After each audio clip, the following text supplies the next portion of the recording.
Tātad šādi izskatās robotiņš pirms apkopas X5 modelis. Jums noteikti jautājumi ir, kas tiek darīts apkopēs. Šādi skaisti viņš izskatās, ja? Kas tiek darīts apkopēs, un tāpēc es tieši gribu arī šo visu parādīt. Tā viņš izskatās, ja?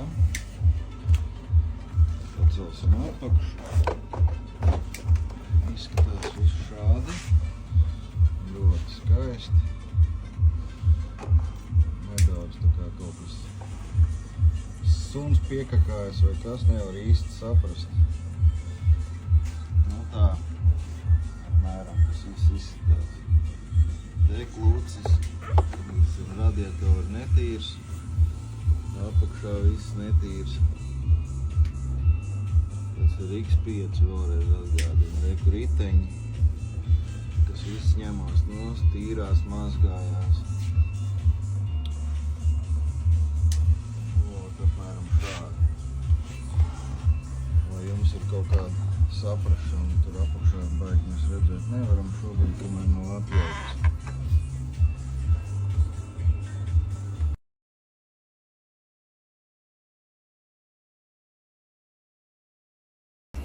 Tā izskatās robotiņš pēc apkopas. Nu, pareizāk robotiņa detaļas. Tā viss ir satīrīts, saspodrināts. Vai nav lieki jautājumi, ko jūs darat apkopē? Nu, to arī daram. Kā redzat, arī neredzamās vietas, viss ir kā no rūpnīcas. Arī iekšā viss karkas ir tīrs. Tā arī viss pienākās.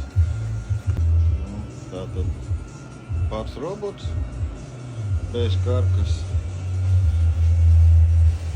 Viss ir skaisti un jauki. Tāpat tās arī no otras puses. Teiksim tā, varbūt ne tikko rūpnīcas izskats, bet tuvu tam. Katra detaļa, pat kas nav nekad klientam redzama, nekad dzīvē neieraudzīs. Mēs tāpatās to visu tīram, eļojam, kur jāeļo ar speciālu aerosoliņu. Tā kā tā ir tā, teiksim, sakarīgā apkopa, par ko ir iekasēta naudiņa.